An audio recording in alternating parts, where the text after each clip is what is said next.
Èèyàn lé èwo lẹ ṣe ẹ káàbọ̀ sí Mashola TV, ṣé àlàáfíà ni ẹwà gbogbo lè ń kọ́.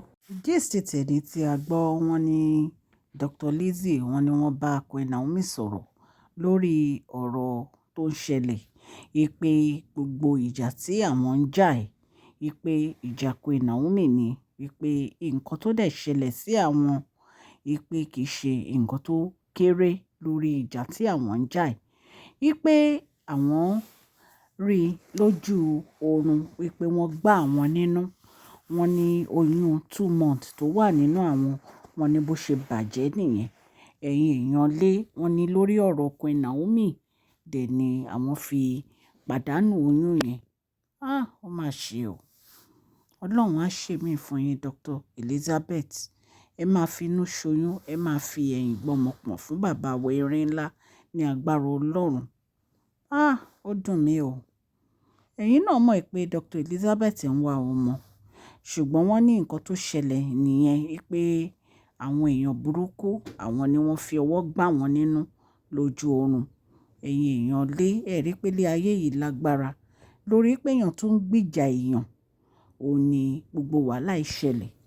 Wọ́n ní nǹkan tó máa dùn àwọn jù, òun ni kí Queen Naomi kan láwọn ò ṣe mọ́.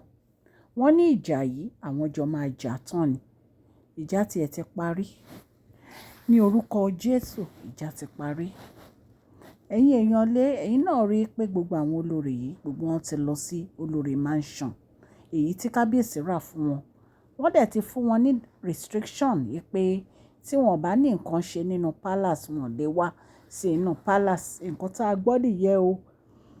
Allegedly o, but gist tá à ń sọ yìí tó bá jẹ́ pé lóòótọ́ ni nǹkan tí a gbọ́ lórí gist yìí, wọ́n ní Dr. Elizabeth ní kí Queen Naomi má dá wọn, wípé nítorí pé ìjà wọn ni àwọn ń jà tí àwọn fi pàdánù oyún yìí. Ẹ̀yin èèyàn lé, ó ṣọ̀wọ́n láti rí irú Dr. Elizabeth tó jẹ́ ìyàwó èèyàn tó máa jà báyìí fún yàn. Ìyálé tìyàwó ni wọ́n. Àwọn ìyàwó mi dà o, ẹ má get me wrong o, ṣùgbọ́n ó ṣọ̀wọ́n nínú àwọn obìnrin torí Yorùbá ní òrìṣà jẹ́ ń pé méjì obìnrin kò dénú. Ayé àwọn ìyá wa àti bàbá wa láyé àtijọ́ ó yàtọ̀ sí ayé wa. Ẹ̀yin náà ẹ mọ̀ wípé àwọn bàbá wa ń gbà yẹn, wọ́n máa ń fẹ́ ìyàwó 3, wọ́n ń fẹ́ 4. Gbogbo wọn dẹ̀ nínú abọ́ kan náà báyìí ni wọ́n ti ń jẹun. So kò lè sẹ́ni tó sẹ́ pé òun fẹ́ fi oògùn sí oúnjẹ, wọ́n jọ máa jẹ mọ́jèlé ni. So ṣùgbọ́n láyé ìsìn oríṣiríṣi nǹkan ló ti bàjẹ́. So ìgbésẹ̀ tí Dr. Lizzie gbé yẹn, èmi Máṣọlá, ó jọ mí lójú torí èmi ò rí ibi tí ìyàwó tó ti ń jà fún ìyálé ẹ̀ báyìí rí. Ẹ wo gba àwọn tó kù, gbogbo wọn, wọ́n ń bínú, wọ́n ń jà fún ẹ̀tọ́ wọn, wọ́n ń jà fún title, wọ́n ń jà fún ogún, oríṣiríṣi nǹkan náà ń jà fún. Ṣùgbọ́n Dr. Lizzie nìkan náà dúró ti Queen Naomi, wọ́n dẹ̀ borí ìjà yìí. Dr. Lizzie mo kí yín o, akíkanjú èèyàn nìyín. Bí ẹ ṣe wá dúró ti Queen Naomi, tẹ support Queen Naomi, Ọlọ́run máa support yín.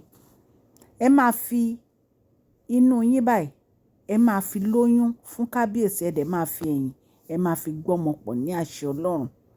Ní agbára Ọlọ́run, Ọlọ́run máa dùn yín nínú bẹ́ẹ̀ ṣe dùn kábíyèsí nínú tẹ parí ìjà kábíyèsí àti Queen Naomi, tó jẹ́ pé ẹ jẹ́ kán close, tó jẹ́ pé ẹ mú wọn padà sí ìdùnnú àti ayọ̀ ló máa tẹ̀lé yín náà.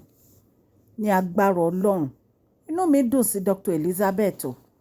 Ẹ̀yin èèyàn lé ẹ jẹ́ kí n kí ẹ̀yin olólùfẹ́ mi ní ilé lóko àti lẹ́yìn odi wípé ẹ káàbọ̀ sí Mashola TV. Mashola TV ń kí yín, Mashola Gist TV ń kí yín, adúpẹ́ adúpẹ́ atọ́pẹ́dá. Mashola Gist TV ń kí yín, Mashola Gist TV ń kí yín o, ó ní ẹ ṣé o lọ́wọ́ ọkùnrin, lọ́wọ́ obìnrin, lọ́wọ́ ọmọdé, lọ́wọ́ àgbà, lórí gbogbo bẹ́ẹ̀ ṣe ń comment, tẹ́ ń like, tẹ́ ń share, adúpẹ́ adúpẹ́ ní ọwọ́ gbogbo yín. Mashola Gist TV ń kí yín, ẹ̀yin olólùfẹ́ wa ẹ káàbọ̀ sí Mashola Gist TV. Ṣé àlàáfíà ni ẹwà gbogbo lè ń kọ́? Orúkọ mi ni Mashola kò yí padà. A máa ń sọ̀rọ̀ nípa celebrity gist, royal gist, politics àti gbogbo nǹkan tó ń ṣẹlẹ̀ ní agbègbè orílẹ̀-èdè bàbá wa ní ilẹ̀ Nàìjíríà. A ń sọ̀rọ̀ nípa celebrity gist, royal gist, politics àti gbogbo nǹkan tó ń ṣẹlẹ̀ ní orílẹ̀-èdè wa. Ẹ̀yin èèyàn lè tẹ́ bá ti subscribe, ẹ tẹ notification bell kẹ́ ẹ subscribe so that a bá ti post any gist ẹ máa rí. À ń sọ Yorùbá lórí channel yìí nítorí pé a fẹ́ gbàgbé àṣà àti èdè wa. Ẹ̀yin èèyàn lé à ń ṣe advert lọ́lọ́kùn òjọ̀kan lórí channel yìí, ẹ kàn sí wa ní Mashola Gist TV. Ọlọ́run Elédùmarè á bá mi gọ́wọ́ yín sókè o. Ọlọ́run Elédùmarè á bá mi ran gbogbo yín lọ́wọ́ o. Òkè òkè ni ọlá yín á máa lọ o. Ọlá yín ò ní lọ ìsàlẹ̀ láíláí. Ẹ̀yin èèyàn lé Dr. Elizabeth èèyàn gidi ni. Èèyàn àtàtà ni wọ́n. Ọlọ́run á gbàdúrà yín o Dr. Elizabeth. Ẹ̀yin náà ẹ wo nǹkan tó ṣẹlẹ̀ sí wọn. Attack tí wọ́n lọ ní lórí pé wọ́n dúró ti Queen Naomi, wọ́n ń tọ́jú Queen Naomi. Bí ẹ ṣe wá dúró ti Queen Naomi, Ọlọ́run á dúró tẹ̀yin náà. Ẹ̀yin èèyàn lé bí a ṣe gbọ́ nìyẹn la ní ká mú wá fún yín. Etí tẹ fi ń gbọ́ mi ò ní di, ọwọ́ tẹ fi ń tẹ subscribe, like kò ní kan ìsàlẹ̀ àpò ní àṣẹ Ọlọ́run ọba. Òkè òkè ní ọlá yín á máa lọ. Please share this video, like and subscribe. God bless you all.